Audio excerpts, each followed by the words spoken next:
Eh bien, bienvenue à tous. Et surtout aux courageux qui ont lâché leur café pour accepter de venir. Merci. Les autres sont en train de monter, je pense.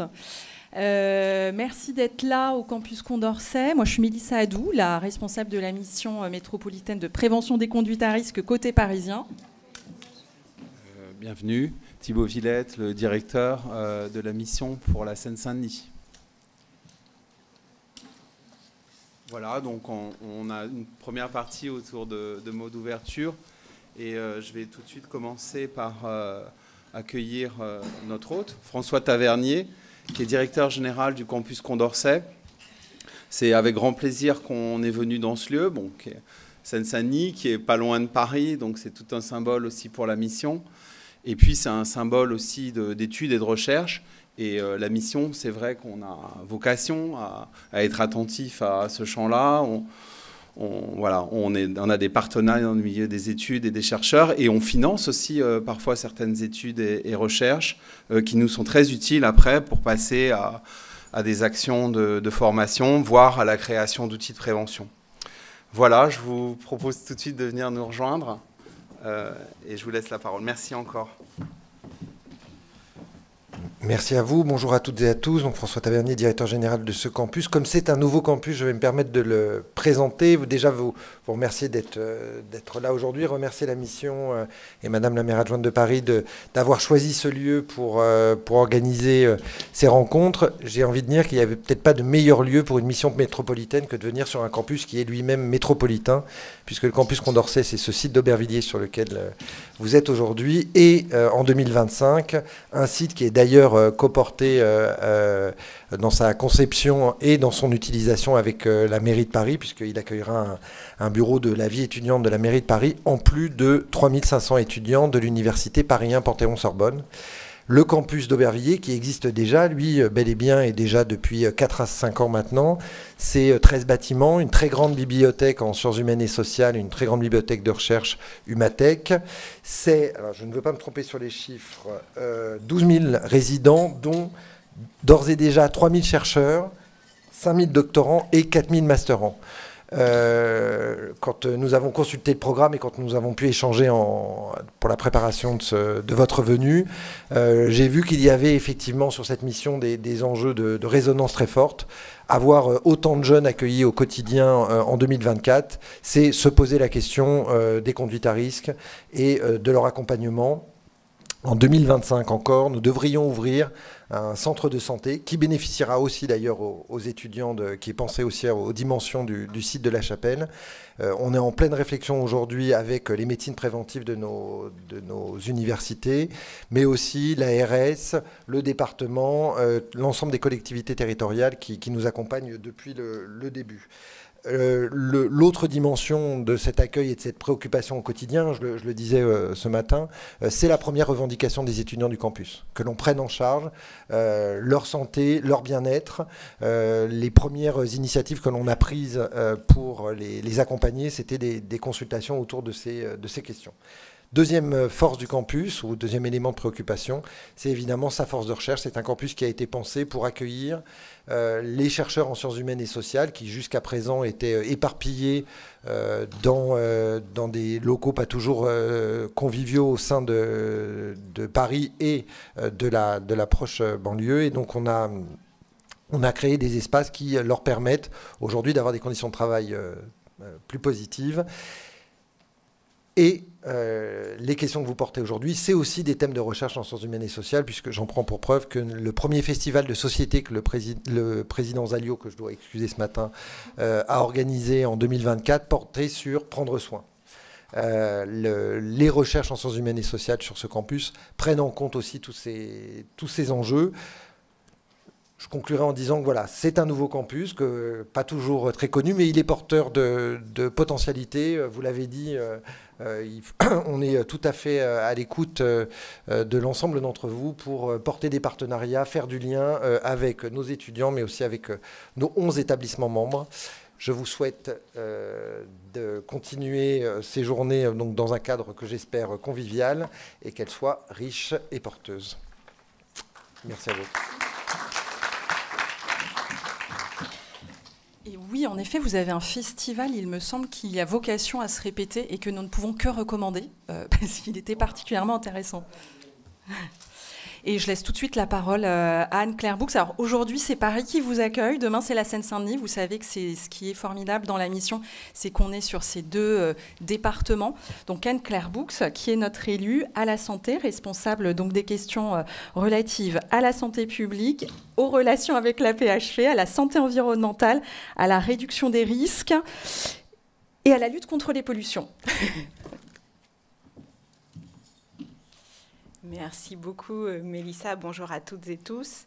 Alors, il vient de partir, mais je voulais d'abord remercier le directeur du campus Condorcet de nous accueillir aujourd'hui dans cet espace. Et je pense que ça veut dire beaucoup quand on parle de ce sujet aussi, d'être dans un lieu universitaire, un peu en miroir de l'actualité aujourd'hui et de la façon dont on parle de la drogue dans les médias. Donc, je pense que c'est important de se prendre un temps de réflexion un peu en dehors de tout ça.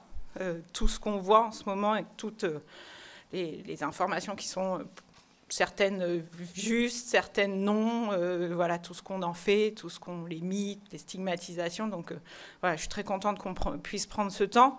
Et donc j'en profite pour remercier très chaleureusement les équipes de la MPCR. Alors je vais peut-être pas dire un acronyme pour les gens qui sont dans la salle. Donc de la mission métropolitaine de prévention des conduites à risque sur les territoires de Paris et du 93, avec qui nous travaillons très bonne collaboration. Et je salue les élus du 93 du conseil départemental.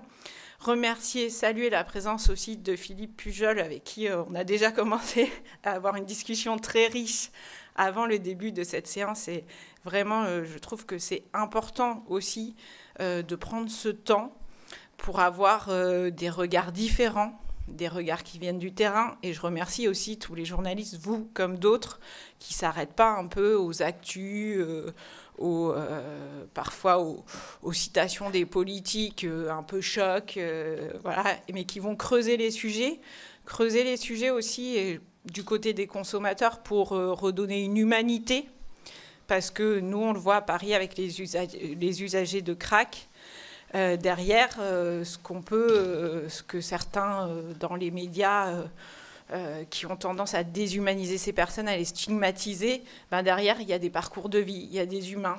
Souvent, il y a beaucoup de souffrance. Et donc, c'est important aussi de pouvoir revenir à la base, et c'est important qu'il y ait encore des journalistes qui puissent faire ces travaux d'investigation, ces travaux longs. C'est important pour qu'on puisse changer de regard. On travaille, et il y a les équipes de Gaïa qui sont présentes ici. Je tiens à saluer d'ailleurs tous ceux dans cette salle, toutes celles et ceux qui s'engagent sur ces sujets, qui accompagnent aussi les toxicomanes et qui prennent le temps de leur redonner de la dignité. Voilà, c'est des choses qui sont très importantes. Moi, aujourd'hui, je considère qu'il y a une grosse hypocrisie des politiques. Alors, j'en fais partie en plus, donc ça fait peut-être un peu bizarre de dire ça. Mais je pense qu'il y a vraiment une grosse hypocrisie des politiques sur la drogue et qui, d'ailleurs, stigmatise énormément les jeunes de quartier. Moi, avant, j'étais adjointe à la politique de la ville. Et mon combat, c'est qu'on sorte de ça, qu'on parle aussi de pourquoi on consomme, qui consomme, parce que, en fait, ça touche toutes les classes sociales aujourd'hui, la consommation. Donc, il faut arrêter aussi de stigmatiser certaines personnes. Non, on voit bien toutes les affaires qui éclatent là en politique, chez les avocats, dans les milieux d'affaires. Enfin, voilà, donc il faut arrêter de stigmatiser cette consommation. Et je pense qu'il faut reprendre à la base, sur le terrain, avec les parcours de gens. Il faut reprendre dans une approche. Et plus j'avance, moi, dans mon parcours politique, plus je me dis que, en fait, il faut aller vers la dépénalisation pour pouvoir enfin avancer sur ce sujet. Parce que moi, en tant qu'adjointe à la santé, souvent, à cause de cette politique répressive, je n'ai pas les moyens de pouvoir bien faire mon travail pour gérer la question sanitaire de la consommation de drogue. Et ça, c'est à cause de cette politique totalement répressive en France. Donc voilà, vous pouvez compter sur moi pour avancer dans ce sens-là et qu'on travaille ensemble, parce que je pense que c'est des sujets sur lesquels il faut du collectif, il faut des personnes qui viennent de tous les horizons, y compris les premiers concernés, ceux qui ont consommé, ceux qui ont vendu de la drogue, voilà, qu'on discute tous ensemble de façon apaisée et qu'on se dise, bon, ben, qu'est-ce qu'on fait, en fait, pour avancer dans le bon sens, dans la dignité et le respect de chacun, et que voilà, chacun puisse reprendre en main son destin. Je vous souhaite vraiment de bons et fructueux échanges. Moi, malheureusement, je ne pourrai pas rester pour vous écouter, mais je compte sur Mélissa pour me faire un retour parce que ça m'intéresse vraiment ce qui va être dit aujourd'hui. Merci beaucoup.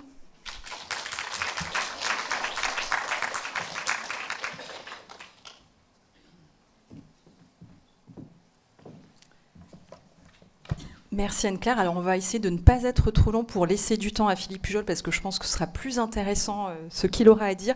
On va quand même vous dire un petit mot de la mission. D'abord, les aspects très pratiques pour les 2 jours à venir. La mauvaise nouvelle, on ne peut pas consommer... on ne peut pas boire... quelle que soit la boisson, et on ne peut pas manger à l'intérieur des salles, mais seulement à l'extérieur. Les accros au café, c'est pour ça que je parle de consommer, je fais un très beau lapsus. Tout comme moi, il faudra laisser le café à la sortie et le boire avant d'entrer. Et puis, la deuxième chose, c'est qu'il y a une captation vidéo des amphis, mais le public n'est pas filmé. Ce sera seulement les personnes qui sont sur la salle, sur la scène. C'est pour ça qu'on ne vous a pas fait signer de décharge ou autre. Voilà, donc ce ne sera pas dans toutes les salles, mais vous pourrez avoir un replay pour les équipes, les membres de l'équipe qui n'ont pas pu assister à ces journées. Et bien tout de suite, je laisse la parole à Thibaut pour commencer. Merci. Oui, donc on voulait il y a aussi des nouveaux professionnels, donc on voulait rappeler un petit peu ce qu'est la mission et d'où elle vient. Donc en fait, la MMPCR a été créée en juillet 2013. C'est la mutualisation de 2 missions. Il y avait une mission Paris, une mission Seine-Saint-Denis. La problématique de ce qu'on m'a raconté, parce que je ne l'ai pas directement vécu, mais c'est qu'il y avait déjà des questions d'usagers dans l'espace public qui se posaient sur les zones frontières entre Paris et la Seine-Saint-Denis. Et voilà, ça a été ce beau projet sur lequel on est toujours. C'est une structure ressources qui est à la croisée de différents champs, soit le champ social, l'éducatif, l'insertion, la justice, pour promouvoir les conduites à risque, dont les conduites addictives. En fait, je voulais aussi revenir sur la notion de conduite à risque, parce que des fois, on nous interroge évidemment souvent, c'est normal, puis c'est pas parce qu'on est la seule mission qui s'appelle comme ça en France, donc voilà. Donc au départ, je le disais, les missions étaient centrées exclusivement sur la prévention des usages problématiques des substances psychoactives, et la pratique et la manière dont on percevait aussi les publics nous a amené à avoir une approche plus globale de la prévention. Et on entend donc par conduite à risque des conduites répétitives, d'excès qui mettent en danger les personnes et leur entourage sur les plans physiques, psychologiques et sociaux. Cette notion, elle nous engage donc, nous, dans une approche globale de prévention. Voilà, c'est ce petit rappel que je voulais faire et je te laisse tout de suite la parole pour la mission aujourd'hui. Vous voyez comme on travaille bien ensemble, on se passe le micro. Donc la mission aujourd'hui, c'est une vingtaine d'agents qui travaillent avec des profils différents, des parcours différents, ce qui est extrêmement riche, et qui se répartissent autour de différentes thématiques. Il y a un observatoire qui nous permet d'avoir des données de terrain, et puis il y a aussi, et ça vous êtes peut-être plusieurs, à avoir eu la chance de l'essayer, l'espace accueil-outil, qui est un outil extraordinaire justement de la mission. Tout le monde peut prendre rendez-vous, enfin tout le monde, les professionnels peuvent prendre rendez-vous avec l'espace accueil-outils pour venir réfléchir à la bonne façon d'aborder certaines conduites à risque, faire des actions de prévention dans leur milieu de travail. Ils sont accompagnés, ils peuvent réfléchir, repartir avec des outils qui sont prêtés. Donc ça, c'est vraiment quelque chose, si vous ne connaissez pas, que je vous invite à creuser pendant ces 2 jours pour pouvoir y retourner ensuite. Alors, Anne-Claire l'a dit, un prisme très fort autour de la réduction des risques et un engagement très fort autour de la réduction des risques, qui n'est pas le cas partout, comme elle le rappelait malheureusement. Et donc, moi, je vais vous parler du volet qui est très creusé du côté parisien, le volet plus addiction et notamment plutôt prévention des conduites à risque autour de la consommation de produits psychoactifs. On a tout un champ de travail autour de la consommation de produits psychoactifs en rue, dans le milieu de précarité, alors notamment le plan CRAC, qu'on travaille avec l'État et sur lequel on est très engagé, au travers aussi de la subvention de maraude, d'une coordination des maraudes, avec lesquelles on travaille d'ailleurs en partenariat aux frontières entre le 93 et le 75. On a aussi un travail avec l'espace de repos. Et là, il y a des membres des équipes qui sont là dans la salle, avec qui on travaille au quotidien, heureusement, qui sont là. C'est aussi des expérimentations que l'on peut faire. On espère que ça ne restera pas toujours des expérimentations et que ça s'inscrira dans le volet médico-social à un moment. Mais en tout cas, pour le moment, ça reste comme ça et ça nous permet, en fait, de faire de très belles choses en attendant peut-être le déploiement et l'ouverture d'autres haltes soins addiction, comme on les appelle. On a aussi, et vous le savez, la question du chemsex qui est travaillée fortement à Paris avec un très gros engagement depuis plusieurs années, aussi en partenariat avec un autre élu, Jean-Luc Romero, qui est très engagé aussi sur ces questions. Des groupes de travail que je vous invite à rejoindre, qui regroupent tous les partenaires qui souhaitent questionner ces pratiques et en tout cas l'accompagnement et la prévention autour, plutôt que questionner les pratiques elles-mêmes, et qui nous aident aussi à monter une fois par an un groupe, une journée, un groupe de travail, d'études pour tisser du réseau sur le territoire et avancer. On travaille aussi à la prévention primaire, secondaire, via les compétences psychosociales, via la démarche foyer au sein des foyers de l'ASE, puisqu'on sait que là, on a vraiment de la prévention à faire et des personnes vulnérables. On travaille évidemment aussi sur le festif. Il y a une belle étude qui a été menée il y a peu du côté 93. Et puis nous, vous savez que côté parisien, on a aussi un dispositif historique, Fait et Clair, qui permet d'être dans les clubs et de faire de la réduction des risques directement sur le terrain. Et puis évidemment, on n'oublie pas tout ce qui est drogue licite, l'alcool et le tabac. On en parlait ce matin avec le déploiement des espaces sans tabac qui continue, mais aussi un groupe de travail très actif qui travaille sur ces questions. L'alcool, notre gros sujet 2024-2025, on y a travaillé cet été pendant les JO. Nous avons fait des mocktails avec l'aide de la Mildeka et on les remercie d'ailleurs. Vraiment, l'ARS, la Mildeka, qui sont nos partenaires du quotidien, sont avec nous sur ces questions. Et puis le protoxyde d'azote aussi, qui a été un gros sujet avec une étude de l'Observatoire sur les bonbonnes retrouvées dans l'espace public auprès des jeunes.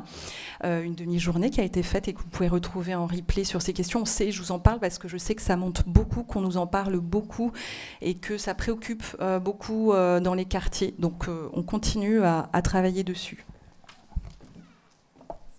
Merci. C'est en complément, mais évidemment, on travaille aussi sur ces sujets.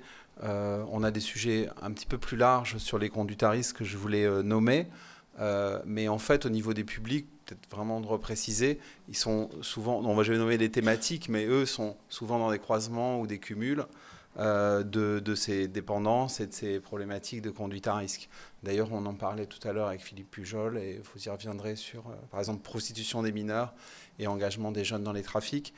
Donc nous, effectivement, on a un gros travail sur la prévention de la prostitution des mineurs. Là aussi, on va constater que les mineurs engagés ont souvent des prises de produits. Donc on a des formats territoriaux et on soutient aussi des outils de prévention, dont un film qui s'appelle Plan Sous. Peut-être certains le connaissent. On travaille depuis 1 an à peu près sur la prévention des jeux d'argent, dont les paris sportifs en ligne. On a eu une campagne d'affichage, on a une étude aussi qu'on va bientôt rendre publique, vient de finir Thomas Amadieu, le chercheur. Et on a soutenu, pareil, aussi des outils, dont des clips de prévention. Et puis, on va bientôt, elle est installée, mais elle va être bientôt ouverte au public. Je vois Tom qui est là comme intervenant du tête-à-tête. On a un espace de prévention qui s'appelle Tête-à-tête dans un centre commercial à Rosny 2. Et l'exposition de l'année qui vient, c'est autour de la prévention des jeux d'argent. Bien sûr, on a fait un gros travail aussi sur la prévention de l'entrée des jeunes dans les trafics de drogue, un référentiel qui est utilisé sur nos 2 territoires, mais aussi au niveau national, qui est repris par la Mildeka, qui a un appel à projet et qui s'en sert comme référentiel. Et on a prévu en 2025 de le mettre à jour. Ça fait bien sûr le lien aussi avec le propos de M. Pujol qui viendra après. Et comme le disait Mélissa, les CPS aussi, beaucoup. La mission Papillagou, que certains connaissent ici, que suit Emmanuel Meunier, qui est chef de projet ici. Et le lancement d'un jeu vidéo pour adolescents qui s'appelle L'île aux 93 dragons. Voilà, ça aussi, c'est un projet vraiment atypique et singulier et qu'on a pu financer, le département. et qui a été présenté à la Paris Games Week et qui va être lancé en Seine-Saint-Denis d'ici la fin de l'année. C'est un jeu pour le développement des compétences psychosociales. Il peut se jouer sur le smartphone, tablette, qui peut se jouer en individuel ou en collectif. Voilà. D'ailleurs, j'ai les collègues qui ont les QR codes et les références si vous êtes intéressés, si vous voulez développer le jeu, notamment Manuel et Aurélie qui sont ici, qui vous font signe. Voilà, j'ai passé un petit coup de pub. Voilà pour les quelques projets un peu emblématiques et les domaines spécifiques que l'on développe en ce moment et puis l'an prochain. Je te laisse la suite. Et j'ai téléchargé l'appli, c'est pour tous les âges, j'y ai joué pendant les vacances, donc vous pouvez tous tester. Juste vous dire aussi qu'effectivement, donc Thibault le disait, il y a le tête-à-tête côté 93, et nous, vous allez pouvoir voir dans les stands qu'on a aussi rattaché un quartier santé au quartier jeune, alors qui ne travaille pas que sur les conduites à risque, parce que la prévention c'est beaucoup plus large que ça, mais sur tous les déterminants de santé, un lieu assez incroyable, le quartier jeune, si vous ne connaissez pas, il faut y passer, et qui permet aussi d'être au plus près des jeunes, du terrain, pour expérimenter, mais aussi pour pouvoir faire de la prévention. Et puis vous dire que là, vraiment dans les perspectives, pour nous, c'est important de continuer à affiner, territorialiser l'offre. Donc c'est vraiment vous tous qui êtes dans la salle. On sait qu'on a des collègues de plein de milieux différents. Hein. Ça va de collègues municipaux à des personnes qui travaillent dans la jeunesse, d'autres dans les addictions, etc. Vos idées, ce que vous voyez, ce que vous nous remontez, y compris directement via pour vos usagers, nous intéresse éminemment, puisqu'en fait, nos territoires sont très homogènes et on voudrait aujourd'hui affiner ce qu'on propose, notre offre, en la territorialisant un petit peu plus, en comprenant mieux les besoins et en ciblant un peu mieux les choses. Donc n'hésitez pas, et toujours, vous l'avez entendu, on ne fonctionne qu'en partenariat. Nous ne sommes rien sans vous et nous ne sommes rien sans tous les partenaires. Donc vraiment, n'hésitez pas à venir vers nous quand vous avez des idées, envie de faire des choses. Ça ne fonctionne que comme ça. C'est par vous, en fait. Hein. Nous, on fait de la coordination majoritairement, mais c'est vous qui faites.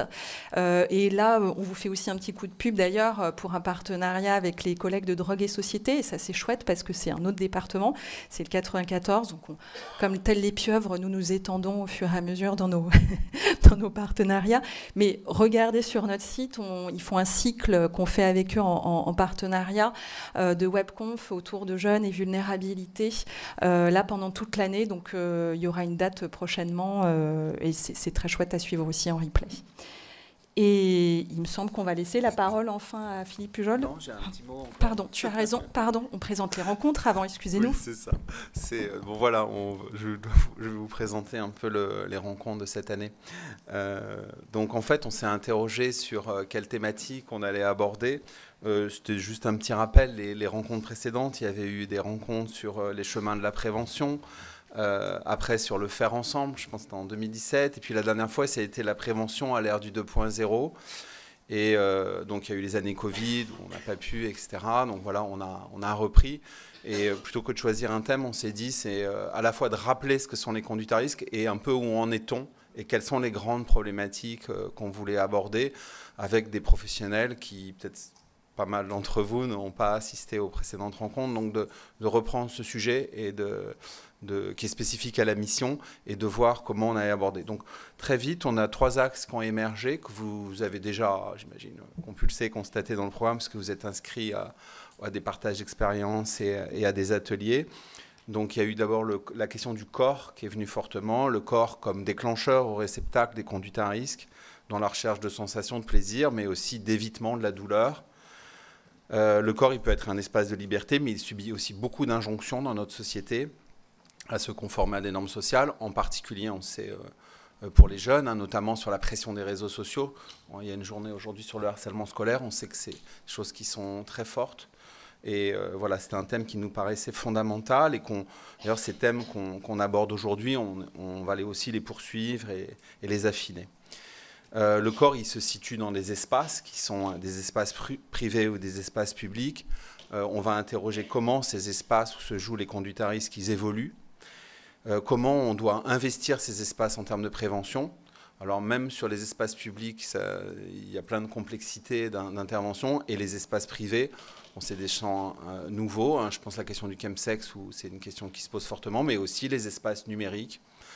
On l'avait abordé pas mal aux précédentes rencontres, mais ça reste un sujet pour les professionnels, on le sait, notamment en termes d'intervention, de charte, de posture, et aussi comment mieux aménager ces espaces, donc notamment les espaces publics. Puis la question du lien qui est fondamentale, on le sait dans la question des addictions, quand le lien est détérioré ou défaillant, mais aussi dans le lien qui permet de réparer, de restaurer de la confiance, de l'estime de soi, et du coup de participer à une diminution du risque ou un échappement aux addictions. Bien sûr, le lien entre les pairs, les liens filiaux, aussi le lien aux institutions. Voilà un peu l'ensemble des thèmes et des thématiques à grands traits, parce que là, maintenant, on va les aborder pendant 2 jours que je voulais vous citer. Voilà. Et je laisse Mélissa nous parler un peu des formats qu'on a choisis pour ces rencontres. Ouais. Et peut-être quand même sur ces 3 thématiques, vous dire, moi quand je suis arrivée, j'ai pris mon poste il y a 1 an et demi, et je voudrais là remercier vraiment toute l'équipe 93 et 75 de la MMPCR qui a travaillé et qui a vraiment co-construit ce projet global des rencontres et ce qui a trouvé ces thématiques. Elles étaient trouvées quand je suis arrivée. Honnêtement, je n'aurais pas fait mieux. Certains le savent, moi je suis une ancienne psy, j'ai bossé à l'hôpital et notamment dans les addictions. Et vraiment, si j'avais dû trouver 3 thématiques, ce serait celle-là, le corps, parce que on ne peut pas ne pas travailler avec le corps, c'est là où est inscrit le psychotrauma quand on travaille dans les conduites à risque. Le lien est pour moi la question de l'attachement, parce que c'est systématiquement des troubles de l'attachement qui sont derrière et qui permettent de pouvoir sortir des problématiques de conduite à risque, d'addiction, etc. Et évidemment, les espaces et l'environnement. Je ne l'ai pas dit, mais maintenant, la mission est rattachée côté parisien à la direction de la santé publique et à la sous-direction santé environnementale et prévention. Et je trouve que symboliquement, c'est important. Ça dit ce que ça dit. Les conduites à risque, c'est aussi une question de santé environnementale et de l'environnement que l'on donne aux personnes et dans lequel elles évoluent. C'est extrêmement important. Donc, 3 formats, des tables rondes pour réfléchir, où vous aurez plusieurs intervenants et évidemment un espace pour dialoguer ensuite. Des formats de partage d'expérience, parce que notre idée, c'est quand même de vous faire aussi vous outiller, et donc n'hésitez pas là à aller vers les intervenants aussi pour pouvoir, si ça vous inspire, si ça vous donne envie, voir comment vous pouvez essayer de reproduire ça à la maison, chez vous, dans vos lieux de travail, et l'adapter, et puis des ateliers très pratiques là pour expérimenter, pour faire, parce que ça nous paraît important aussi de pouvoir repartir outillés. Et donc enfin, normalement je pense que là, je n'ai rien oublié. C'est pour ça qu'on est 2, en fait. On partage notre cerveau parfois. On va laisser la parole enfin à Philippe Pujol, qu'on est ravi d'avoir, donc qui est journaliste, mais aussi écrivain, qui a eu le prix Albert Londres en 2014 à Classe pour son étude quartier Chita Marseille. C'était important pour nous parce que c'est vraiment, ça change un petit peu. Vous allez voir, on a vraiment des personnes qui viennent du terrain, mais qui sont des professionnels de nos secteurs qui vont intervenir. Et là, c'est important d'avoir un regard de quelqu'un qui a été en immersion pendant longtemps, rapporte aussi la parole des personnes concernées et surtout nous parle des vulnérabilités. Ça touche en fait à tous nos sujets, ce qu'il va évoquer là, des jeunes et de l'espace, justement aussi, dans lequel ils évoluent. Merci beaucoup.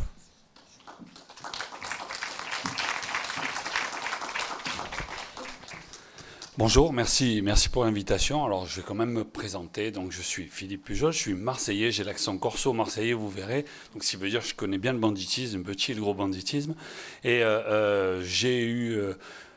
j'ai été fait diversier, donc spécialiste des faits divers à la Marseillaise, un journal communiste de Marseille qui est né en 1943, un vieux journal qui existe toujours. Et j'ai été pendant 11 ans fait diversier à la Marseillaise, donc à Marseille, donc principalement des questions de sécurité, de banditisme, et à Marseille évidemment de stupéfiants. Ensuite, j'ai eu, sur une série qui s'appelait Quartier Shit, j'ai eu le prix Albert Londres en 2014. Le prix Albert Londres, c'est pour les footballeurs le ballon d'or du journalisme, ou l'Oscar du journalisme. Et ça a changé ma carrière, et derrière j'ai enchaîné plusieurs livres, et les 3 livres qui concernent le sujet qui est abordé ce matin sont les 3 livres qu'on a appelés la trilogie du monstre. C'est La fabrique du monstre, La chute du monstre, et le dernier qui s'appelle Cramer, les enfants du monstre. Alors je vais définir ce qu'est le monstre après et ce que ça engendre. Juste sur Marseille, Marseille, il n'y a pas de spécificité marseillaise dans la question des stupes. On dit beaucoup de bêtises, surtout au niveau parisien sur Marseille. C'est un fantasme qui s'explique, mais qui s'explique, pour faire très simple, le fantasme sur Marseille, il s'explique depuis la peste. La peste est rentrée en Europe par Marseille. Donc il y a eu à peu près 70 millions de morts au XIVe siècle qui est passé en Europe, et c'est passé par Marseille. Et dans l'imaginaire européen, c'est resté Marseille, la bâtarde qui va donner le mal à l'Europe entière. Et bien, sur les stupes, on est dans la même chose. Les stupes viendraient de Marseille et iraient à travers l'Europe comme un cancer. Non, pas du tout, c'est pas ça. Les stupes, vous allez voir par rapport à ma pensée, sortent là où ils doivent sortir, et Marseille n'a pas de spécificité. Sinon, quand même, une chose, la masse. C'est vrai que Marseille, c'est une ville pauvre, très très pauvre. Vous imaginez même pas le niveau de misère qu'il peut y avoir à Marseille, c'est le quart monde. J'ai fait un film qui s'appelle Péril sur la ville, qui se passe dans un quartier pauvre dans lequel j'ai grandi, moi, le Saint-Mauron, le quartier le plus pauvre de France. Et qui, vous pouvez le voir, il était passé sur Arte, il est sur YouTube, sur la chaîne d'Arte, Péril sur la ville, où je montre un petit peu un quartier de misère. Et donc c'est déjà une ville très pauvre, c'est une ville où il y a une particularité, c'est qu'il n'y a pas de banlieue. Les banlieues, c'est à l'américaine. Les banlieues sont des banlieues pavillonnaires. Et les banlieues, ce qu'on appelle banlieues ici, sont dans la ville. Donc le centre-ville de Marseille est extrêmement pauvre. 3e arrondissement, 1er arrondissement, c'est délabré. Il n'y a principalement que des squats. Donc ce qui veut dire une population non référencée dans les squats. Ça ne veut pas dire qu'ils sont vides. Ça veut dire qu'il y a peut-être, moi j'estime, environ 100 000 habitants de plus à Marseille qui n'existent pas, qui sont en radar, et qui sont une matière première à tous les escrocs et à toutes les manipulations, je vais en parler. Et puis en plus, c'est une ville qui est peu dense, mais qui est très, très, très vaste, c'est-à-dire qu'elle est plus vaste que Paris, plus à Seine-Saint-Denis. Marseille seule est à une superficie bien plus grande, avec des effectifs policiers qui sont à peu près 50 ou 100 fois moins importants à Marseille, même si pour moi la réponse n'est pas policière, ça compte un peu quand même. Donc voilà, Marseille a cette spécificité qui est la masse et la topographie, la forme de la ville. Pour le reste, ce qui se passe à Marseille, ça se passe partout. Et ce qui se passe partout se passe à Marseille. Ce que je voudrais, dans mes 3 livres, La Fabrique du monstre raconte le monstre. Le monstre, pour moi, c'est la malfaçon de notre République. Et ça arrive au stup. Le stup n'est qu'un symptôme du monstre. Le monstre, c'est un mélange de clientélisme. C'est le plus puissant en France. Marseille, c'est structurel. Marseille, c'est officiel. Et Marseille, c'est assumé, le clientélisme. Ailleurs, il existe, mais il est moins assumé. Si on va à Lyon, il n'y en aurait pas, alors qu'il y en a beaucoup. Le clientélisme... La corruption, ce n'est pas quelque chose qui est très très fort en France par rapport aux autres pays. C'est pour ça que je ne crois pas à la cartélisation des trafics de stupes en France, puisque les cartels sont ultra corrompus et ont des politiques qui travaillent pour eux. En France, on n'a pas ça. Le monde politique a ses défauts, mais pas une corruption à l'italienne dans les pires années ou à la mexicaine. Mais il y a quand même un peu de corruption, notamment dans le monde de l'immobilier, qui est un monde quand même assez interlope, on va dire ça comme ça. Ensuite, il y a ce que j'appelle le monstre, c'est toutes les décisions politiques qui vont à l'encontre de l'intérêt collectif. Bon, à Marseille, ça a été la fête, il y a eu ça pendant des décennies, et ça continue aujourd'hui, qui vont être des décisions politiques qui sont là pour des lobbies, si vous voulez. Et donc ça, j'appelle ça le monstre, c'est-à-dire aussi bien dans le légal et l'illégal. Et pour moi, le monstre, ça crée des radicalisations. Ça crée 3 radicalisations. Celle qui nous intéresse aujourd'hui, la radicalisation délinquante. Une autre radicalisation, la radicalisation religieuse, qui est...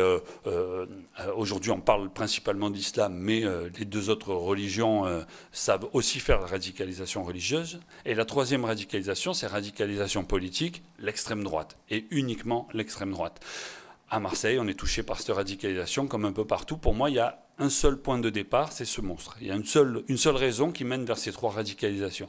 Ce qui explique par exemple qu'à Marseille, comme la radicalisation délinquante est la plus forte, tout simplement parce que Marseille est une ville pragmatique, car pauvre, ils préfèrent tomber dans une délinquance qui rapporte un peu, dans une radicalisation qui rapporte un peu, plutôt qu'une radicalisation qui va être celle de l'islam, par exemple, qui rapporte pas grand-chose, puisqu'il faut aller au paradis ensuite derrière pour avoir les gains, et donc ils n'ont pas cette patience. Donc ils favorisent plutôt la radicalisation délinquante. C'est pour ça qu'il y a assez peu de radicalisation de l'islam, à part dans quelques micro-quartiers avec une durée de vie assez courte, mais c'est pas une maladie marseillaise, ça, alors qu'on va en trouver un peu plus dans le 9-3, par exemple, parce qu'on n'est pas tout à fait dans les mêmes modes de fonctionnement. Donc il y a ces 3 radicalisations. Dans la fabrique du monstre, je ne mets pas un coup de pied dans la fourmilière comme ça a été dit, je donne le plan de la fourmilière. Ce n'est pas du tout la même chose.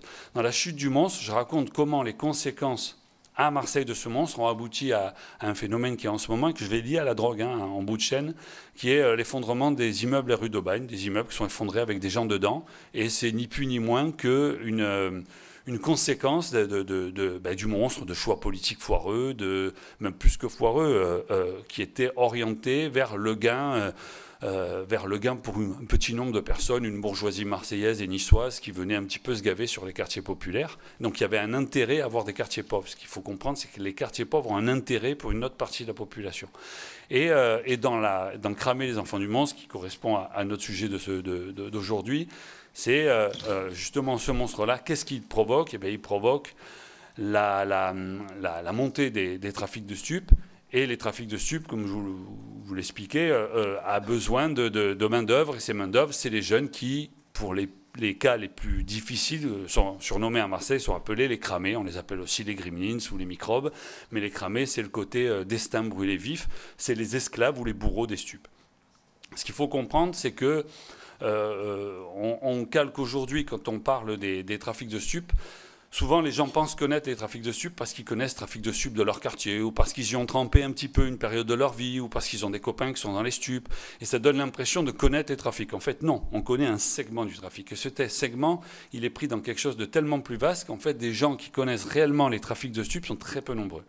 Les trafics de stupes, ils ont évolué en trois grosses étapes. Schengen, je ne vais pas y revenir, à partir du moment où fin des années 90, les frontières s'ouvrent, et on commence à avoir une possibilité de transport de produits à travers l'Europe, et on va avoir de la vente au détail qui commence à se mettre en place au pied des cités. Ça existait déjà un peu avant, notamment avec l'héroïne, mais là, vraiment, ça se structure un peu plus.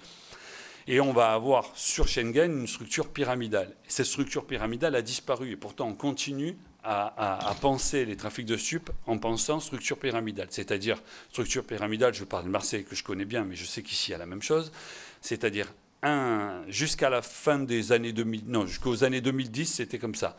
Il y a un grand chef, un caïd, certains diront un parrain, moi j'y crois pas, un caïd, qui avait des lieutenants, qui ont des adjoints, et en dessous une armée, avec un fonctionnement que je dirais paternaliste, c'est-à-dire on essaye de payer un peu convenablement tout le monde.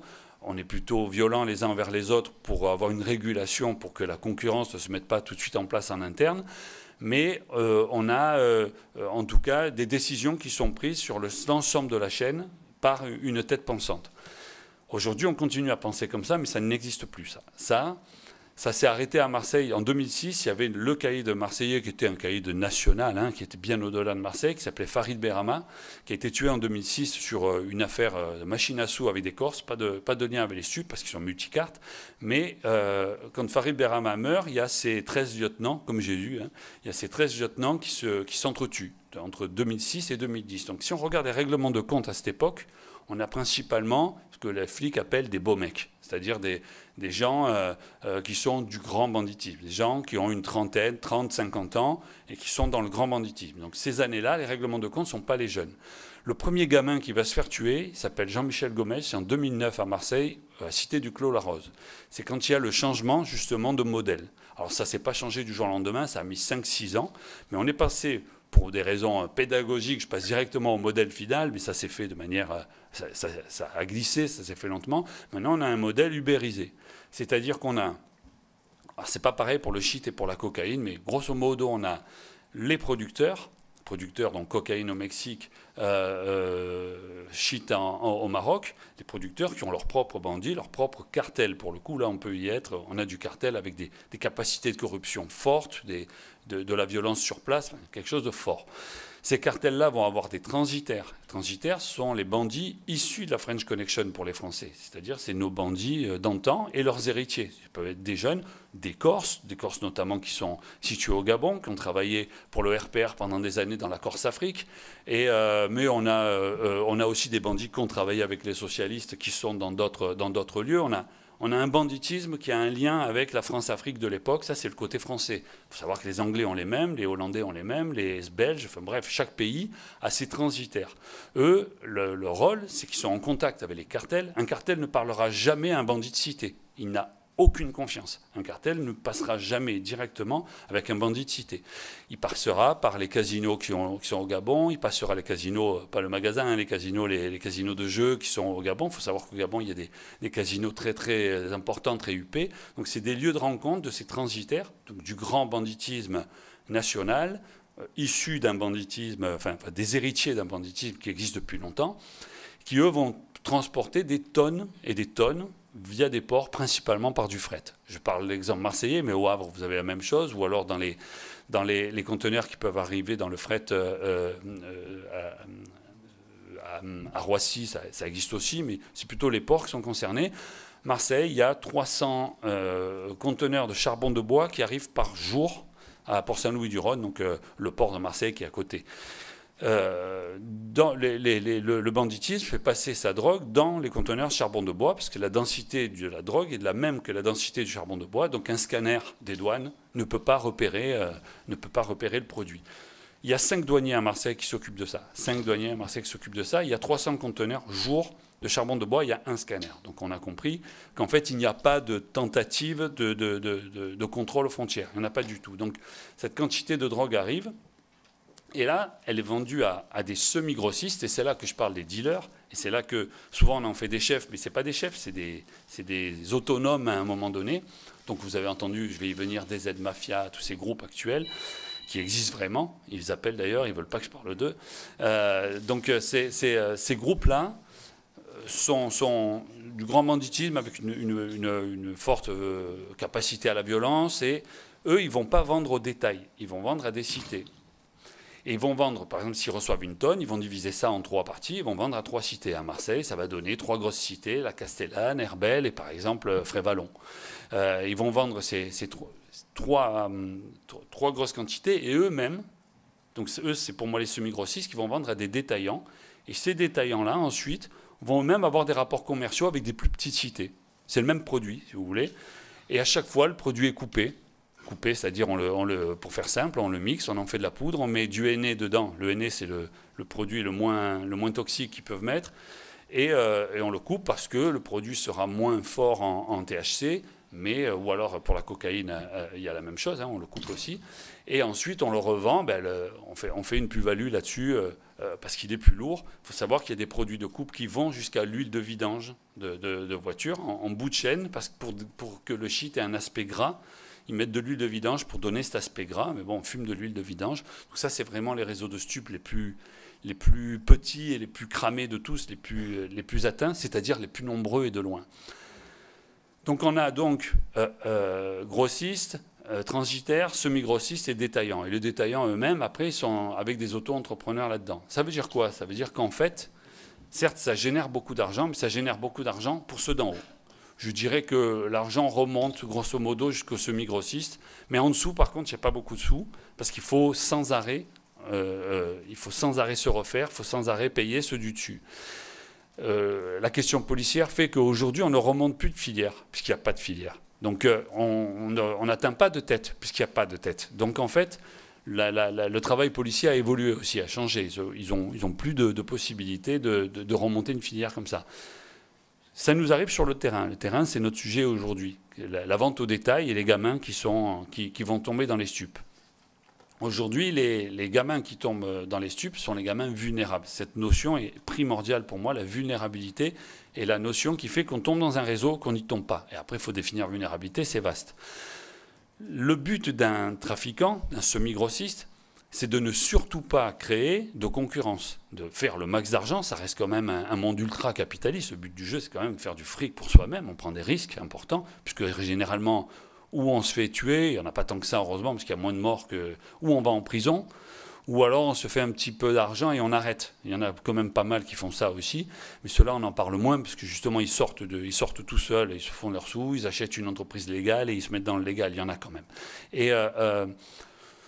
donc, en fait, il faut empêcher justement ce qu'on faisait avant, une redistribution. Ce n'est pas un système redistributif. Quand on entend à la télé que des gamins se font 3 000 euros par mois ou 8 000 euros, qui font du 60 euros jour, 100 euros jour, la théorie est là. C'est-à-dire quand on saisit une feuille de compte d'un réseau de stupes, et si on fait un produit en croix, on obtient ça. Mais la réalité est tout autre. Parce que Le but du jeu pour un chef de plan, donc après au niveau d'une cité, c'est légèrement pyramidal, il y a quand même un chef de plan, il va y avoir un gérant, il va y avoir ensuite une armée de choufs et toute une armée, il va y avoir pour les gros réseaux une équipe de sécurité, pour des petits réseaux il n'y a même pas d'équipe de sécurité, enfin voilà, après il y a une organisation entrepreneuriale qui peut un peu différer par réseau, mais toujours est-il que le but du jeu c'est quand même que pas grand monde ne touche d'argent là-dedans. Et donc le but du jeu, c'est d'organiser la dette des autres.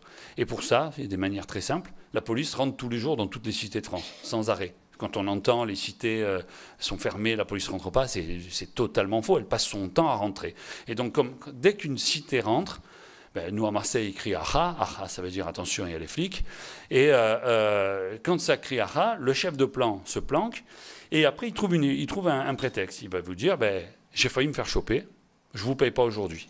Et puis si ça râle, on casse des gueules un peu.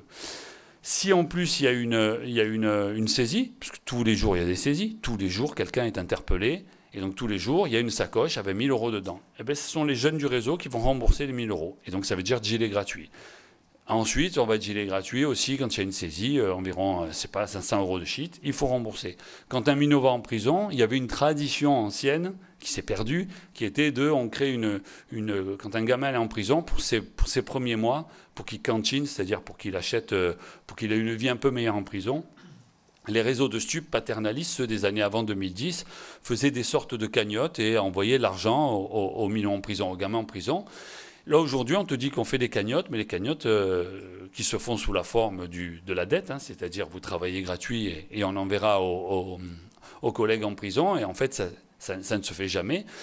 Et après, il y a des trucs plus sournois, c'est-à-dire un matin, tu arrives, tu embauches, et on te dit il manque 800 €, il manque 1 000 € dans la caisse, mais j'ai rien pris. Si, tu as pris, et si tu rebelles, tu te fais démolir. Bref, on t'organise la dette. Et après, il y a une situation toute simple qui s'appelle la cavalerie. D'habitude, la cavalerie, c'est une escroquerie. C'est la plus belle des escroqueries, d'ailleurs. Si moi, on m'avait dit si tu avais dû faire escroc, tu aurais fait quoi? J'aurais fait la cavalerie. La cavalerie, c'est tu fais un prêt, tu prends de l'argent, et après, tu fais un autre prêt, tu fais semblant de rembourser ce prêt, tu fais ça 10 fois, et à chaque fois, tu fais 10 prêts sans jamais les rembourser, et tu t'en vas. C'est la cavalerie. Eux, ils ont une cavalerie inverse, c'est la cavalerie de la dette. C'est-à-dire qu'ils doivent 1 000 € à un réseau, ils vont vite travailler pour un autre réseau pour se refaire 1 000 €. Ils ont 1 000 € de dette, etc., etc. Ils vont faire ça 10 fois. Et ils arrivent à 10-15 000 € de dette avec 10 réseaux, 10 ennemis. Et là, ils sont dans une merde absolue.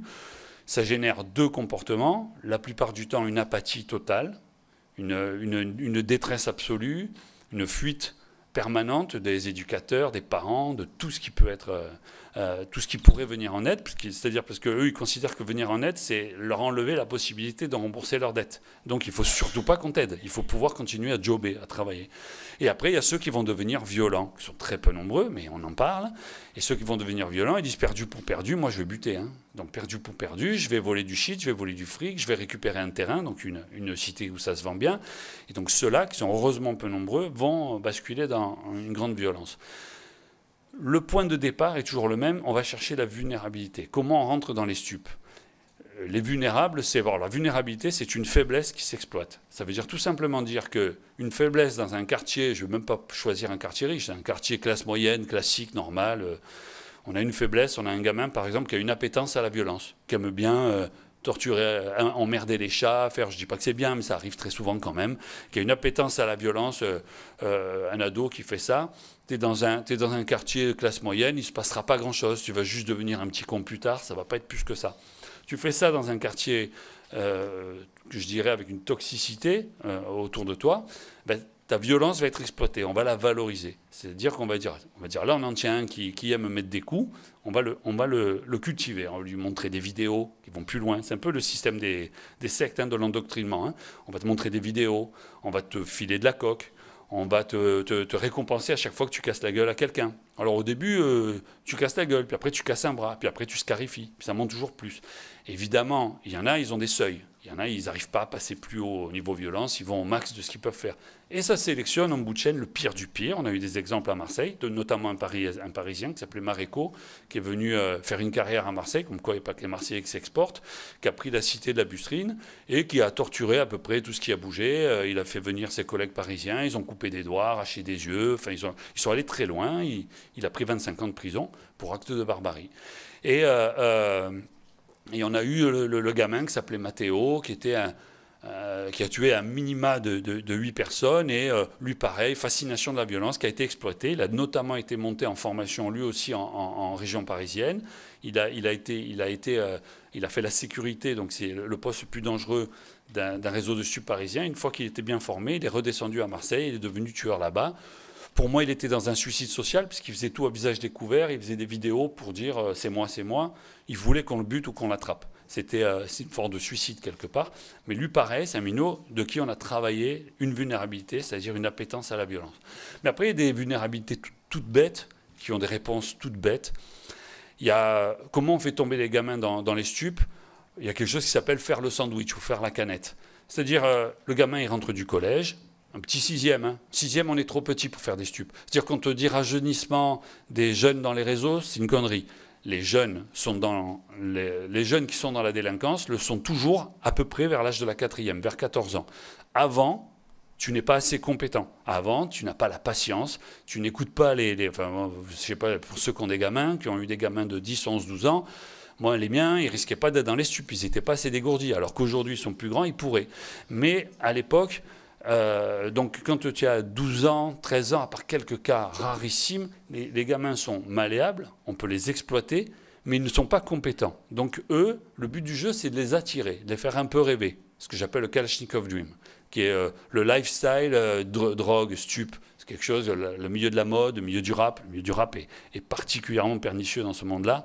Le milieu de la drogue, le milieu du rap, mais même la télé s'est saisie de cette culture stup, là, cool, soi-disant. Et ça permet d'alimenter ce Kalachnikov Dream. Une des méthodes, c'est donc faire la canette. C'est un gamin sort du collège, il rentre chez lui et il y a un petit guetteur. Ils sont tous sympas. Hein. Une cité de stupes, c'est une cité sympa. Les gens sont sympas. Il faut pas imaginer que ceux qui ont vu Bac Nord, c'est un peu enfin, si vous voyez Bac Nord, le monde réel, c'est à peu près l'inverse exactement de ce film. Une cité de stupes est totalement cool. C'est-à-dire que les parents laissent les enfants dehors parce que justement c'est sécurisé. Les petits guetteurs font ralentir les voitures. Il n'y aura jamais d'enlèvement. Il n'y aura jamais de problème dans une cité de stupes. Donc en fait, c'est des cités qui vont bien en apparence. Mais le gamin, quand il passe, on lui dit tiens, voilà 5 €, va me prendre la canette, je ne peux pas bouger moi. Je ne peux pas bouger de mon poste. Et quand le gamin, dès l'âge ça arrive de 7-8 ans, revient, il garde la monnaie. Il dit garde la monnaie. Ah, c'est vachement bien. Quand tu te fais 2 € juste pour avoir acheté une canette et que tu en fais 4-5 dans la journée, ben, tu peux te faire un McDo derrière. C'est la fête. Ils font un McDo. Pour eux, c'est des Pablo Escobar dans leur tête. Et donc, ça va donner tout travail mérite salaire. Ils ont compris ça. Et donc, ils seront beaucoup plus faciles, ceux-là. On aura créé cette vulnérabilité, ils seront beaucoup plus faciles à faire tomber dans les stupes. À Marseille, j'ai constaté un truc que j'attendais pas du tout. Énormément de gamins sont tombés dans les stupes parce que les parents, qui ne sont pas du tout des missionnaires, c'est rarissime, les parents travaillaient. Un papa agent de sécurité qui finit vers 21h, 22h, et une maman qui fait des ménages à l'autre bout de la ville avec des transports en commun. Je peux vous dire que ceux de Marseille, vous imaginez même pas par rapport à Paris. Hein, c'est une amibe, hein, Marseille. Hein, si c'est un système nerveux, les transports en commun, Marseille, c'est une amibe. Hein, il y a un truc. Hein. Donc, aller travailler du nord, des quartiers nord dans le sud, une femme de ménage fait dans les quartiers riches, il faut 1h30, 2 heures de transport. On va plus vite à Paris en train presque. Et donc, tout le monde finit tard. Le gamin se retrouve sans clé, parce qu'en fait, il n'y a jamais eu le réflexe de filer une clé au gamin. De toute façon, la cité, elle va bien, il joue au foot, c'est cool, quoi. Et en fait, le gamin n'ayant pas de clé, il était soumis à la canette et à faire le sandwich. Et il a été valorisé par des jeunes du réseau. Et le Kalachnikov, lui, me fait le reste. Et le voilà dans les stupes. Il aurait eu une clé. ils ne rentraient pas dans le réseau. Moi, j'arrête pas de le dire aux bailleurs sociaux. Est-ce que vous faites des clés pour les gamins, mais automatiques, vous demandez rien aux parents, les parents, ils n'y pensent même pas. C'est quand même, il y a des fois des familles compliquées, qui sont volontaires, mais qui n'ont pas le réflexe, quoi. Et on a calculé que ce serait grosso modo 4 000 € de clés à l'échelle de la ville. Pour 4 000 €, tu vas sauver peut-être par an 30 à 40 gamins. C'est tellement simple, tu dis pourquoi on ne le fait pas. C'est quelque chose voilà, une vulnérabilité qui, elle, se corrige facilement et vite fait. Donc il y a toutes sortes de vulnérabilités avec des gosses en bout de chaîne qui sont endettés quand ils sont dans le réseau. Et la dette va se creuser avec ceux qui vont basculer dans l'apathie la plus totale, la consommation de stupes, principalement du shit, mais quand il faut être un peu vif, il faut prendre de la coke. Ça, c'est un phénomène nouveau. Ça prenait pas de coke avant dans les quartiers, maintenant. Ça prend de la coke. Ça prenait pas d'alcool. À Marseille, j'ai vu arriver l'alcool dans les quartiers, je veux dire, chez les dealers. Vous savez, dans la bouteille de cristalline, là, où ils font semblant d'avoir du jus de pomme ou de Mentalo, mais en fait, c'est de la vodka la plupart du temps. Ça, c'est quelque chose d'assez récent. C'est arrivé en 2015, 2016. Et là, il y a eu un phénomène. Alors là, pour le coup, peut-être que Marseille, j'en sais rien. Il y a eu la mafia nigériane qui est arrivée à Marseille. Alors, j'utilise rarement le mot mafia parce qu'il y en a peu des mafias finalement. Et là, c'est une vraie mafia, c'est-à-dire des Nigérians au Nigeria qui envoient à travers le monde, et notamment en France, des gens, pas forcément des jeunes, qui envoient des familles entières en gardant une autre partie de la famille au pays. Et si on n'envoie pas régulièrement de l'argent, ils torturent les gens au pays. Donc ils obligent une population à ramener de l'argent de toutes les manières possibles. Donc de 2 manières principales, 3 je dirais, les cambriolages, braquages, les trafics de stupes, la prostitution. Quand ils sont arrivés à Marseille, ils étaient plutôt très violents. Le banditisme marseillais est plutôt un banditisme discret, et à part quand ils s'entretuent, mais discret et plutôt peu violent, contrairement à ce qu'on pense. C'est-à-dire ils ont plutôt tendance à essayer de faire qu'on ne se mette pas la police sur le dos, on ne se mette pas des problèmes sur le dos. Les Nigérians arrivent, et là, c'est ultra violent. Donc, il y a eu une alliance un peu secrète entre la police et les réseaux de stupes marseillais pour éliminer la mafia nigériane. Mais entre-temps, il y a eu 2 phénomènes. Les petits dealers marseillais ont constaté que les dealers nigérians faisaient travailler les femmes dans la prostitution. Et eux qui sont surendettés à Marseille, je parle des petits réseaux, parce que le réseau de la Castellane, il ne fait pas ça. Le réseau de la Castellane, il fait rentrer ses sous. Mais des réseaux importants à Marseille, il y en a 4-5 des gros réseaux. Tous les autres, c'est des petits réseaux qui vivent sur les gros réseaux. Donc en fait, l'immense majorité des réseaux de stupes sont des réseaux de crevards, de survie. La grosse majorité.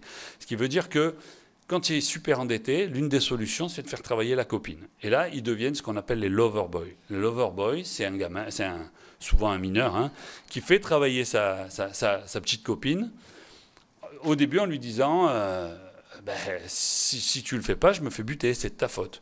Et donc la fille, pas tout de suite, mais en quelques étapes, que moi je décris dans le livre, elle finit par le faire. Et puis après, c'est avec les copains, et puis après c'est dans des squats avec plein de monde. Alors le paradoxe, c'est que ces filles-là, où est-ce qu'ils vont les chercher? Ils vont les chercher dans les centres de l'ASE, l'aide sociale à l'enfance, dans les foyers. Tous les foyers, à Marseille, mais je pense qu'il n'y a pas de différence ailleurs, sont surnommés les foyers des putes, toutes. C'est-à-dire que la totalité des foyers du département des Bouches-du-Rhône, et j'imagine de France, sont de filles qui ont été sorties de chez elles, principalement souvent pour des raisons de violence intrafamiliale, vont être, pour au moins une moitié, laissés à des lover boys, des gamins violents, qui viennent, parce qu'eux-mêmes, ils ont leur survie en jeu, qui viennent chercher des filles pour les prostituer. Et ils vont les chercher là, pourquoi? Parce qu'ils cherchent des vulnérables, des filles qu'on va droguer facilement. J'ai entendu parler des ballons. Les ballons, c'est les protoxydes d'azote, c'est les bonbonnes qu'on trouve partout maintenant. C'est un désastre absolu. Ces bonbonnes servent à faire, soi-disant, c'est le cas d'ailleurs, de la chantilly. Et ça s'achète sur Internet pour 15 €, on en a une trentaine. Et donc, les bonbonnes, c'est terrible, hein, parce que la première fois, moi j'ai pris une fois pour voir, parce que quand j'écris, il faut voir, il faut que je teste. En fait, c'est comme le poppers, tu rigoles, t'es mort de rire. T'es mort de rire, ça dure une vingtaine de secondes, ça s'arrête. On sent bien que c'est chimique, mais ça s'arrête là. Mais si t'en prends, au-delà du mort de rire, tu n'es plus sensible à ce qui t'arrive. Il peut faire chaud, tu peux avoir faim, on peut te violer, on peut te mettre des coups dans la gueule, c'est pas bien méchant, c'est pas grave, tu es sous protoxyde d'azote. Donc ils mettent les filles sous protoxyde d'azote, sous ballon. Elles sont en permanence, avec des ballons en plus on dirait des gamines, elles ont des bagues aux dents et des ballons à la main, c'est surréaliste comme image. Elles prennent ça et après on les prostitue. Il y a tout un truc avec les vidéos, c'est assez sordide et crado et ça se passe dans des squats. Et c'est totalement lié au stup. Ça c'est un phénomène qui monte à peu près, le confinement démultiplie ça. Le confinement a fait beaucoup de choses sur les réseaux. Quand il y a eu le confinement, il y a eu une partie de la bourgeoisie parisienne qui s'est satisfait de pouvoir écrire des livres et arroser ses plantes et regarder les plantes pousser. Et après, il y a eu une immense majorité des milieux populaires français qui s'est retrouvée entassés les uns dans les autres dans des appartements entre personnes qui n'ont pas l'habitude de cohabiter aussi longtemps ensemble. Ça a donné lieu à énormément de problèmes et énormément de violences intrafamiliales. Beaucoup de femmes se sont fait cogner dessus et les gamins au passage. Les premiers qui partent sont les ados. Mais eux, ils partent tout seuls. Les garçons partent. Ça se passe tellement mal, on s'en va. Mais quand on s'en va, il faut aller dans un squat. Et les squats, il faut bien un peu avoir une subsistance. Il n'y a que le réseau qui te paye. Et le réseau te paye en sandwich. Il te paye ou en tacos. Il ne te paye pas en argent. C'est de la subsistance pure. Donc on est dans des squats crasseux, avec des punaises de lit, et on deal gratuitement. Voilà, pour le gîte et le couvert, je dirais, et les piqûres de punaises de lit. Ça, c'est les ados qui vont eux-mêmes ensuite générer des dettes qui font qu'ils vont devenir, pour certains, des loverboys, des violents, et la plupart des apathiques complètement ruinés. Et les filles, elles, par contre, elles partent plus rarement en fugue, ça c'est plus rare, parce que c'est beaucoup plus dangereux, donc elles ne le font pas. Et généralement, elles étaient placées. Donc là, d'un seul coup, on a eu les foyers qui ont gonflé. C'est-à-dire on met sous protection des filles qui se retrouvent dans des foyers. Et une fois dans ces foyers, elles sont la proie des ados qui étaient partis et qui sont devenus des loverboys. Donc on est dans un système totalement terrible, horrible, généré par les stupes et qui a vraiment gonflé là, voilà, 2019-2020, ça a explosé. Et aujourd'hui, on est dans un niveau de prostitution de mineurs. Quand j'en parle avec la police, ils disent nous, on est organisé pour une prostitution de trottoir. C'est-à-dire eux, leur travail, il est fait pour je parle de Marseille, on a les Albanaises, les Bulgares et ils ont les Camerounaises. Voilà. Et d'habitude, ils ont ça, prostitution, dont les proxénètes sont au pays, avec des mères maquerelles, un truc assez connu. Et eux sont organisés là-dessus, ils savent travailler. Par contre, cette prostitution que j'appelle d'opportunité, peut organiser avec des gamins qui ne réalisent pas que quand ils vont se faire choper, ils vont prendre plus de prison que pour les stupes. Cette prostitution-là n'est pas vraiment prise en compte par la police, mais pas parce qu'ils ne veulent pas, mais parce que ce n'est pas l'organisation. Il y a toujours un décalage de 2-3 ans entre le moment où tu es organisé comme il faut et le moment où il y a le problème. Ça, pour moi, au niveau de l'ASE, c'est une urgence absolue. D'ailleurs, les aides sociales à l'enfance sont très contents que je raconte ça. Ils ne se cachent pas derrière ça. Ils sont très contents que ça se raconte, au contraire. Hein. Et donc voilà, là, une situation, moi, c'est toujours assez dur ce que je raconte. Et le phénomène de vulnérabilité, pour moi, le sujet qui est le principal. Si on aide les populations vulnérables, c'est-à-dire déjà si on répertorie les vulnérabilités et qu'ensuite, il y a deux solutions. Soit on fait que la faiblesse ne se mette pas en place. Par exemple, si une des faiblesses, c'est une famille a connu un règlement de compte, dans la famille, un gamin a été tué, et que cette famille-là n'est pas relogée, c'est-à-dire qu'elle reste dans la cité où elle est, c'est une famille qui va être harcelée sans arrêt, et cette famille-là aura les autres enfants qui tomberont dans les stupes. Si cette famille-là, c'est une faiblesse qui est facile, on prend cette famille, on la met ailleurs. Ça ne se fait pas aujourd'hui. Et de l'autre côté, quand on a une vulnérabilité, je vais prendre un autre exemple que je n'ai pas donné là, des personnes handicapées, les personnes un peu baba, un peu les gens qui sont débiles légers, il y en a partout. Ceux-là, ils ont une vulnérabilité une faiblesse qu'on ne va pas modifier. Par contre, il faut aussi penser à travailler sur leur vulnérabilité, c'est-à-dire qu'ils ne soient pas exploités. Aujourd'hui, un gamin qui a un problème psy est immédiatement utilisé par un réseau de stupes, mais tout de suite. Donc, en fonction de ses compétences. Ce qui veut dire qu'en fait, il faut tout le temps travailler sur les vulnérabilités. Voilà, pour moi, c'est une notion générale. Je pourrais durer plusieurs heures sur ce sujet-là, mais je crois qu'on ouvre à des questions, c'est ça ?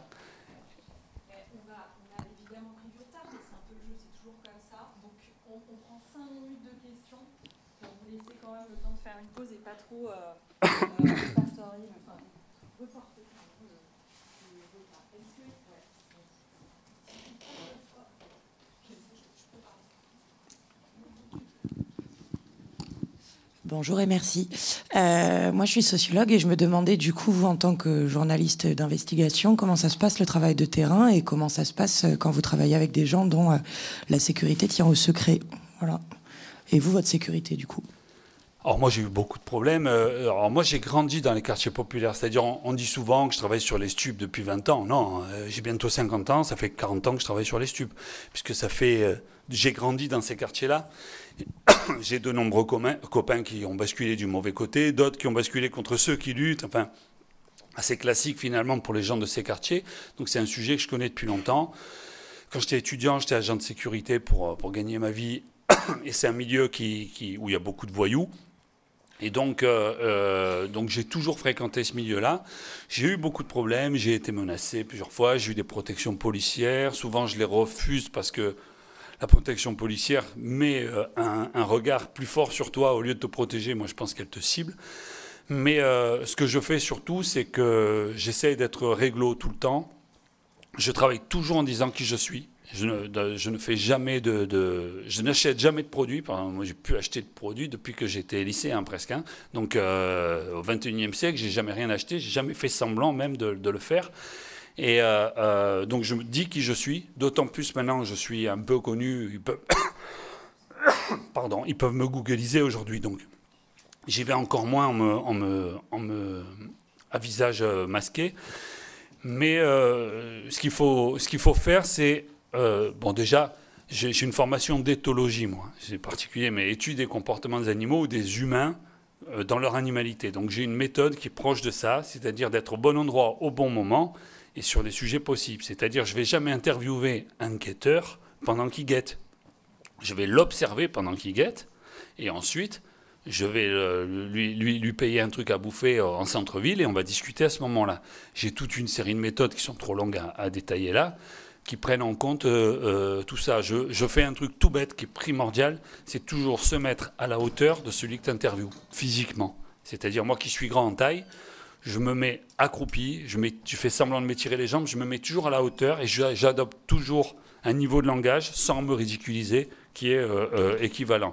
Je ne vais pas jusqu'à parler wesh et à utiliser 12 mots, je ne le fais pas. Mais par contre, je vais faire attention à ne pas faire des phrases trop construites. Si en face, je n'ai pas des phrases construites, je ne veux jamais être écrasant. Je ne prends pas de carnet, sauf dans certaines interviews quand vraiment je suis depuis... Que la confiance est vraiment en place, là oui, mais sinon je ne prends pas de carnet, j'enregistre sur mon iPhone, dès que j'ai vu quelque chose, je vais me mettre à l'abri des regards, parce que ce qui compte dans ces milieux-là, c'est que tout le monde regarde tout le monde. Ce n'est pas une optique, tout le monde se surveille. Instantanément, toi tu es surveillé, mais celui qui te surveille est surveillé par l'autre, etc. Il faut comprendre ça. Et donc ce qui fait qu'il faut toujours être caché quand on fait quelque chose. Pour faire simple, il faut connaître le système dans lequel on est. Alors ça, c'est de l'éthologie pure. Hein. Il faut connaître le système pour pouvoir se mettre dedans avec une difficulté importante qui ne marche pas à chaque fois, c'est que ta présence parfois modifie les comportements. Or, tu veux observer des comportements tels qu'ils sont sans que tu sois là. Ça, c'est difficile. Des fois, le simple fait d'être là va générer une agitation qui n'existe pas. Notamment quand les télés arrivent et disent « Regardez, à peine on arrive dans la cité, tout le monde nous saute dessus ». Oui, mais c'est normal. Tu arrives avec une caméra dans une cité, oui, tout le monde va te sauter dessus, c'est logique, mais tu fais ça dans une résidence de riches, il va t'arriver la même chose. Ce que veut dire, c'est que c'est pas normal qu'une télé arrive comme ça, sans préparation, tout ça. Donc moi, des fois, je prends en compte le fait que ma présence provoque des choses. Je m'en rends compte, j'essaie de pas l'écrire ou de faire ce qu'il faut là-dessus. Mais après, c'est vrai que des méthodes, j'en ai beaucoup, qui viennent de l'éthologie et qui viennent aussi de mes années de faits diversiers, de relations aussi avec ces gens, pas que ces jeunes, hein, parce que j'ai une relation avec le grand banditisme aussi. Alors là, tu passes par les avocats, hein, c'est tout simple. Hein. Par les avocats. Si tu connais Dupond-Moretti, tu connais à peu près tous les gros bandits de France. Hein. Alors on va reprendre une dernière question et après il faudra vraiment vous laisser le temps de pause. Ce sera que 10 minutes de pause du coup. Mais par contre, il me semble que vous restez aujourd'hui un petit peu avec nous. Oui, je m'en vais vers 13h. Alors ce midi, vous pouvez lui sauter dessus pour les questions qu'on n'aura pas. Il faudra aller très vite. Filme à l'iPhone. Bonjour, je m'appelle Héloïse Marie. Je travaille au sein d'un dispositif qui s'appelle le dispositif Inside, qui lutte contre l'exploitation sexuelle des mineurs dans les Alpes-Maritimes, et notamment sur le phénomène des prostitutions des mineurs. Et nous, on voit très clairement, nous, on suit nos jeunes et on emploie des méthodes de la virtualisation maintenant. C'est-à-dire qu'on passe notre vie sur Instagram. On est devenus des geeks. On passe notre vie sur Instagram, on les suit sur Snap, etc. 2 questions. Ce qu'on observe, nous, c'est qu'ils ont disparu des plateformes. On pense que se sont créées des plateformes autres, type Discord, oui. Telegram moins, parce qu'il y a des poursuites maintenant beaucoup plus... récemment, en tout cas, beaucoup plus importantes. Mais ce qu'on voit aussi, c'est que la police n'est pas du tout en mesure de répondre à ces attentes. On travaille un peu avec l'OCRET et concrètement, c'est compliqué. C'est-à-dire qu'ils démantèlent que des gros réseaux, sauf que les réseaux de prostitution de mineurs, c'est des petites structures. Et ça, c'est ma première question, c'est comment on fait pour accélérer un peu le tempo, parce qu'au niveau du 119, elles sont 2 à travailler, donc le numéro national, sur ces questions-là. Et nous, à notre niveau, on est une équipe de 3. Voilà. Donc ça, c'est un sujet. Donc on ne peut pas dire exploitation sexuelle des mineurs et pas mettre les moyens. Et le deuxième sujet, c'est un sujet très concret d'organisation. C'est qu'on voit aussi que les phénomènes des loverboys est un peu en diminution. Et que nous, ce qu'on observe, c'est qu'il y a de plus en plus de groupes de filles qui se constituent, qui se lancent des challenges Instagram pour se faire la compète. En gros, à qui serrera le plus de michto. Et comment on fait pour répondre à ces enjeux-là? Et surtout, du coup, ça crée encore un phénomène numérique nouveau. Voilà. Et j'ai 3 minutes. Non, mais c'est faire court. Hein. Sur la présence, en fait, à partir de 2015, les réseaux sociaux se mettent vraiment à exister. Avant, c'est quelque chose qui n'existe plus. Et au moment du Covid, il y a une accélération. Donc, en effet, des plateformes comme Mime et Coco, qui aujourd'hui sont dans la tourmente, mais qui étaient soi-disant une sorte de Facebook pour jeunes et qui sont devenus des lieux de prostitution de mineurs. Au début, c'était ça, c'était tout simplement, tu mets une fille, ses prestations, des photos, et voilà, tu te connectes et tu fais avec. Aujourd'hui, ils sont venus à un fonctionnement, parce que le problème, c'est que quand tu te fais choper, tu fais de la prison. Donc en effet, les loverboys, ça va, ça vient. Au bout d'un moment, quand on a chopé, il y en a un peu moins, mais il y en a encore pas mal. Hein. C'est quand même un phénomène qui existe toujours. Les gars, s'ils doivent 10 000 €, il faut qu'ils fassent des sous, tant pis, ils prennent le risque. Ils prennent le risque de prostituer. Hein. En effet, les groupes de filles, ça existe aussi. Ce qu'on a, c'est que ce qu'ils appellent travailler à la puce. Travailler à la puce, c'est travailler avec un numéro de téléphone, ils appellent ça la puce. Et une puce vaut, je sais pas moi, 50 clients du shit et 20 clients des stupes. Ça veut dire que sur cette puce, le dealer n'est pas toujours le même, c'est toujours la même puce. Donc, sur cette puce, des clients arrivent et disent « Bon, mais je viens, je prends 5 barrettes. » Ok, je prends 5 barrettes, ben tiens, une pipe pour 5 barrettes. C'est la promo, c'est la pipe. Donc, la fille, elle va être payée ou pas la plupart du temps pour faire les promos, quoi. Elle va être là pour ça. Donc, c'est devenu un argument de promotion. Tu vas avoir des réductions sur des passes parce que tu es un bon consommateur. Et donc, la puce, elle vaut parfois, la même puce vaut pour des clients prostitution et des clients stupes. Ça, c'est un premier truc. En effet, ils sont passés plutôt sur les Telegram, Discord, y compris sur Telegram. Moi, à un moment, par mes connaissances, je m'étais mis pour le temps d'écrire le livre. Mais après, moi, je m'enlève toujours parce que j'ai travaillé beaucoup sur les stupes, mais je travaillais aussi beaucoup sur l'extrême droite. J'ai infiltré infiltré, c'était à mon nom, hein, mais pendant 2 ans, j'ai travaillé dans les groupuscules d'extrême droite français et j'ai fait le tour. Et donc, j'étais aussi dans tous les réseaux. Ce que je fais toujours, c'est que moi, j'enlève tout ça. Je ne veux pas le laisser pour pas qu'un jour, au niveau judiciaire, on me mette des problèmes en faisant croire que je suis tombé dedans. Donc, je m'enlève toujours des trucs. Mais pendant toute l'écriture de mon dernier livre, je me suis mis sur tous ces réseaux-là, en faisant attention à ne pas faire que ça, parce que ça rend fou, je préfère le terrain. Et en effet, on est dans les vidéos TikTok de filles hyper sexualisées, mais avec la prestation en plus. C'est-à-dire que la vidéo TikTok qu'on peut voir aujourd'hui de façon légale, de la fille qui est une bombe atomique et qui est un peu coquine, mais ça ne va pas plus loin. Mais là, il y a la même chose, sauf qu'il y a des tarifs et de ce qu'elle fait. Et il y a rarement le numéro, mais il y a un endroit où tu peux accéder à l'endroit où elle sera à telle heure, tel jour.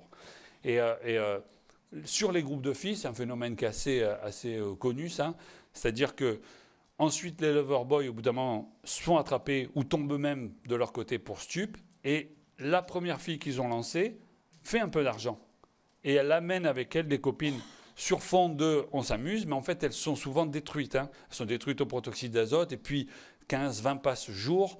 elles font comme si ça ne posait pas de problème. La réalité, c'est que généralement, si vous travaillez là-dedans, vous le savez mieux que moi, elles sont totalement anéanties psychologiquement parlant.